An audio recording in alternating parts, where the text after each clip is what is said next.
Dears, നല്ല super tasty ആയിട്ടുള്ളൊരു ഫിഷിൻ്റെ റെസിപ്പി ആയിട്ടാണ് ഞാൻ വന്നിട്ടുള്ളത്. നിങ്ങൾക്ക് എല്ലാവർക്കും ഒരുപാട് ഇഷ്ടമാവുമെന്ന് എനിക്ക് നന്നായിട്ട് അറിയാം. ഒരു പ്രാവശ്യം നിങ്ങൾ ട്രൈ ചെയ്ത് നോക്കിയിട്ട് ബാക്ക് കമൻറ്റ് ബോക്സിൽ ഒന്ന് അറിയിക്കണേ.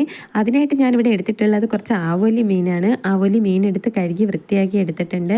അതിലേക്ക് നമുക്ക് കുരുമുളക് പൊടി, മഞ്ഞൾപ്പൊടി, മുളക് പൊടി, കുറച്ച് നാരങ്ങ നീര്, ആവശ്യത്തിനുള്ള ഉപ്പ് എല്ലാം കൂടി ചേർത്തിട്ട് നന്നായിട്ടങ്ങ് ഇളക്കി മാരിനേറ്റ് ചെയ്യാനായിട്ട് മാറ്റി വയ്ക്കാം. ഒരു ചട്ടി അടുപ്പത്ത് വെച്ച് കൊടുത്തിട്ടുണ്ട്. അതിലേക്ക് കുറച്ച് വെളിച്ചെണ്ണ ഒഴിച്ചിട്ട് കടുകിട്ട് പൊട്ടിച്ച് കുനുകുനാന്നരിഞ്ഞ വെളുത്തുള്ളി, ഇഞ്ചി അതും കൂടി ഇട്ടിട്ട് കുനുകുനാന്നരിഞ്ഞ സവാള, തക്കാളി, പച്ചമുളക്, കറിവേപ്പില എല്ലാം കൂടി ഇട്ട് നന്നായിട്ടങ്ങ് ഇളക്കി കൊടുക്കാം. എന്നിട്ട് നമുക്ക് മാരിനേറ്റ് ചെയ്യാൻ വെച്ചിരിക്കുന്ന മീൻ എടുത്തിട്ട് നമുക്ക് എടുത്ത് പൊരിച്ചെടുക്കാം. പൊരിച്ചെന്ന് പറഞ്ഞൊരു ഷാലോ ഫ്രൈ അത്രയും മതി. ഒരുപാട് അങ്ങ് മൂത്ത് പോവാത്ത രീതിയിൽ നമുക്കൊന്ന് അതിനെ ഫ്രൈ ചെയ്തെടുക്കാവുന്നതാണ്. രണ്ട് പുറവും അവിടെ കിടന്ന് നന്നായിട്ട് മൂത്ത് റെഡിയാവട്ടെ. അപ്പോഴത്തേക്കും നമുക്ക് അടുത്ത അടുപ്പിൽ തന്നെ നമ്മൾ ഈ തക്കാളിയും പച്ചമുളകും എല്ലാം കൂടി കിടന്ന് അതും നന്നായിട്ടൊന്ന് വെന്ത് കിട്ടി